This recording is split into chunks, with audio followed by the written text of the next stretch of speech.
নমস্কার, আমি জ্যোতিষ জ্ঞান কেন্দ্র থেকে শ্রী সুব্রত। আমার বাড়ি জলপাইগুড়িতে। তো আমার চেম্বার জলপাইগুড়ি, শিলিগুড়ি এবং ধূপগুড়িতে 3টে জায়গাতে আছে। জলপাইগুড়িতে তো ইন জেনারেল থাকি, আর শিলিগুড়িতে প্রত্যেক শনিবার করে যাই। ঠিক আছে, ওখানে সারাদিন চেম্বার করি। আর ধূপগুড়িতে প্রত্যেক মাসে 2বার করে যাই। সেটা হলো প্রথম সপ্তাহের বুধবার আর তৃতীয় সপ্তাহের বুধবার। যাক, এই ব্যাপার আজকে যে ব্যাপারটা নিয়ে আলোচনা করবো সেটা হলো আপনার বাস্তু সংক্রান্ত ব্যাপার। বাস্তু সংক্রান্ত ব্যাপারে আগে কিছু একটা জেনারেল কনসেপ্ট আমি দিই, তারপরে আমি বোঝাচ্ছি ব্যাপারগুলি কি হচ্ছে। তো এটা হচ্ছে নর্দার্ন জোন। নর্দার্ন জোন এমন একটা ইম্পর্টেন্ট জোন যেখান থেকে আমাদের মানি অ্যান্ড অপরচুনিটিস আসে। ঠিক আছে, কারো টাকা আটকে গেছে, হ্যাঁ, টাকা ঠিকঠাক ভাবে আসছে না, হ্যাঁ, কেউ কাজ করছে না তার পরিবর্তে টাকা আসছে না, সেই কনসেপ্ট না, কিন্তু টাকা আটকে যাওয়ার কনসেপ্ট। কেউ বিজনেস করছে, বিজনেসের সাপেক্ষে তার ঠিকমতো টাকা রোলিং হচ্ছে না বা আসছে না, পাওয়া টাকা কোনোভাবে রিকভারি হচ্ছে না, তো আমাদেরকে নর্দার্ন জোন দেখতে হবে।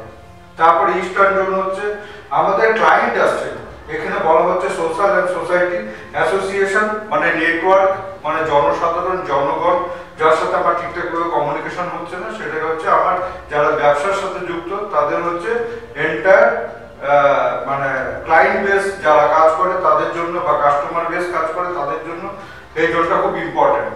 ঠিক আছে, তারপরে চলে আসবে সাউথ। সাউথকে বলা হচ্ছে নেম ফেম রেপুটেশন। যারা পলিটিক্যাল লিডার, যারা রাইটার, কিংবা যারা আমাদের মতো অ্যাস্ট্রোলজি কনসেপ্টের সাথে যুক্ত, তাদের প্রত্যেকেরই নেম ফেম রেপুটেশনের দরকার আছে। যারা ডাক্তার, উকিল এবং যারা সাপোজ একটা বড় ব্র্যান্ড নিয়ে কাজ করছে, কিংবা ফিল্ম ইন্ডাস্ট্রিতে যারা রয়েছে, তাদের প্রত্যেকেরই কিন্তু নেম ফেম রেপুটেশনের একটা ভীষণভাবে দরকার। তো সেটা হলো ওয়েস্ট সাইড। এখন তাছাড়া আর যে 4টা কর্নার আছে সেটা হলো একটা হচ্ছে নর্থ ইস্ট। নর্থ ইস্ট থেকে আমরা বুঝি হলো ব্রেন ওয়াল। কারণ একটা বাস্তুর মধ্যে, এই যদি একটা বাস্তু হয়, এখানে হচ্ছে বাস্তুর মাথা থাকে, এখানে 2টো হাত থাকে, এখানে 2টো পা থাকে। ঠিক আছে, এটা হচ্ছে লোয়ার সাইড। তো এটা হচ্ছে ব্রেন। তো এখানে যদি কোনো ভারী বস্তু থাকে, কিংবা এই জায়গাটাতে ডিস্টার্ব থাকে, ডাস্টবিন থাকে, টয়লেট থাকে, বেড থাকে, ঠিক আছে, তো লাল রঙের কালার থাকে, তাহলে সুতরাং নর্থ ইস্ট কাউন্ট কিন্তু ভীষণভাবে ডিস্টার্ব হয়ে যাবে। যদি ইয়েলো কালার থাকে তাহলে ডিস্টার্ব হবে।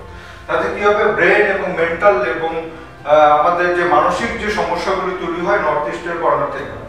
ঠিক আছে, ঠিক আছে। তো প্লাস হচ্ছে সাউথ ইস্ট থেকে যেটা হয় সেটা হচ্ছে লিকুইড ক্যাশ। কারো কারো দেখা যাচ্ছে যে মানে টাকা আসছে ঠিকই, সেই টাকা হুড় করে জলের মতো করে বের হয়ে যাচ্ছে। তখন আমাদেরকে দেখতে হবে যে এই লিকুইড ক্যাশের যে স্টেবিলিটি, সেটা কিন্তু আমাদের সাউথ ইস্ট কর্নার থেকে আসে।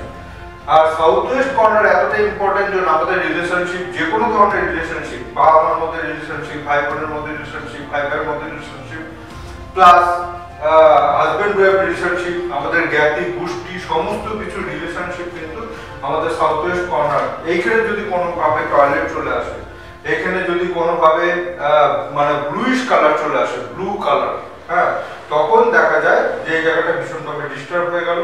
তো তখন কিন্তু রিলেশনশিপ নিয়ে সমস্যা তৈরি হয়। এবং আরেকটা যেটা কর্নার আছে সেটা হচ্ছে সাপোর্ট এন্ড ব্যাংকিং, মানে সেভিংস এর জন্য। এটা হচ্ছে লিকুইড ক্যাশ, এটা হচ্ছে সেভিংস, এটা হচ্ছে মাইন্ড, হ্যাঁ, এবং ব্রেন, এটা হচ্ছে রিলেশনশিপ। ঠিক আছে, এটা হচ্ছে নর্দার্ন জোন, মানে হচ্ছে আমাদের মানি ইনকামিং। ঠিক আছে, মানি হচ্ছে ইনকামিং, এটা হচ্ছে সেভিংস। ঠিক আছে, এটা হচ্ছে মানি ইনকামিং এর যে জায়গা, এটা হচ্ছে নেটওয়ার্কের জায়গা বা ক্লায়েন্ট বেসের জায়গা, এটা হচ্ছে নেম ফেম রেপুটেশনের জায়গা, আর ওয়েস্ট সাইড হচ্ছে গেইন এন্ড প্রফিটের জায়গা। এই 4টা জোন এতটাই ইম্পর্টেন্ট। এইবার কোনো কারণবশত যদি একটা বাস্তুর মধ্যে যদি দেখা যায় এটা এরকম ভাবে কাট হয়ে গেছে, সাপোজ